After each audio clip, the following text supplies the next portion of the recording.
Welcome, gamers! Today we're going to take a look at a classic arcade light gun game from back in 1985 called Shooting Master.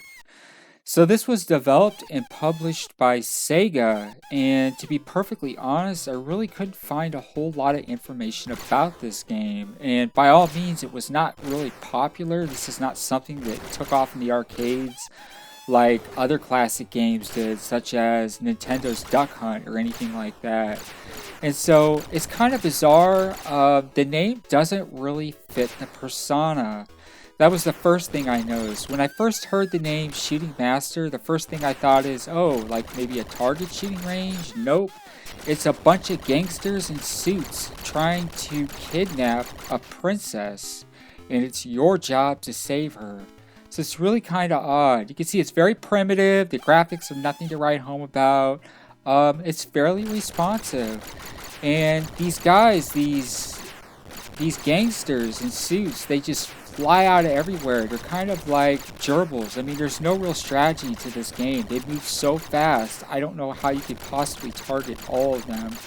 When you get in the later stages of the game, it just gets to the point where they're like mice all over the screen. It just feels impossible. You can see they will peek out from behind a wall and then tuck back right when you're about to shoot them. There goes that princess again.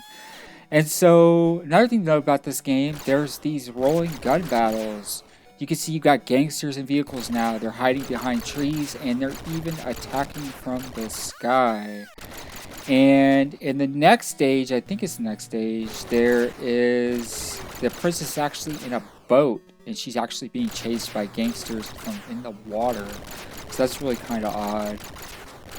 It was fun to play. It's fairly responsive, but it was also really repetitive.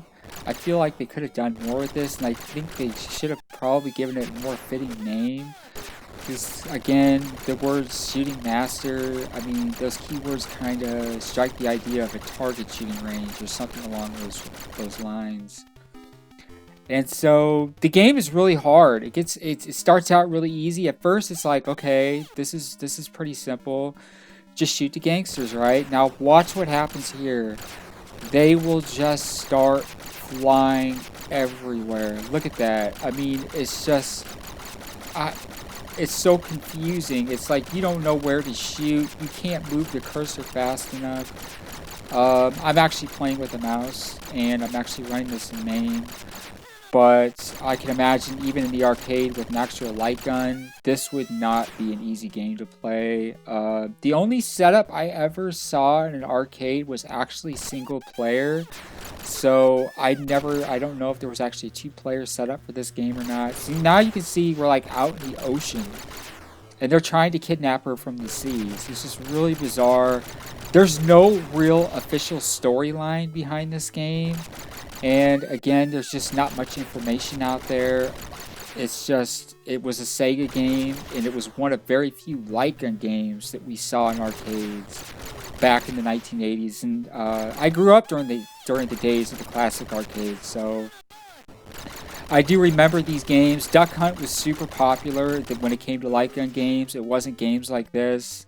The late 90s moving into, or the late 80s moving into the early 90s, we started to see other games come out, like they were more realistic, like, let's see here, Konami's Lethal Enforcers. That was really popular. Then you later on had, in the mid 90s, you had Sega's Virtua Cop. Those were really popular games, but before that, there wasn't a whole lot of these style of games in arcades back in the 80s. This was a very primitive technology. This was not something that you saw a lot of in arcades. Most of it was platformers and it was shooters, but they were side scrollers and you weren't actually aiming a light gun. So now we're like in some palace or something. And now I just died. So yeah, you only get so many lives. There goes that princess again. Just really bizarre. The characters kind of remind me of, there's another game. I'm trying to think of it. Was it Gumshoe? Gosh, it's been so long. But the characters are fitting of the 1980s. The backdrops are pretty plain. The characters just look like cartoons for the most part. But definitely fun to play. I just wish that they could have given a more fitting name and could have added a little bit more depth to it. It seems like the characters move too fast, and but 1985, I think I was like 5 years old or something at the time. So, yeah, video games were very simplistic. Home games didn't even have graphics even comparable to this. In fact, this was like state of the art compared to what you saw on home consoles. It was just, the original Nintendo was just a bunch of blocks on the screen. Atari was even worse. The Atari 2600, the 7800, etc. Amstrad, the old computers, the Commodores, and so forth. The graphics were really cheesy. They were really bad. So this was, you got better quality gameplay, better quality graphics in the arcades than you did at home during that era.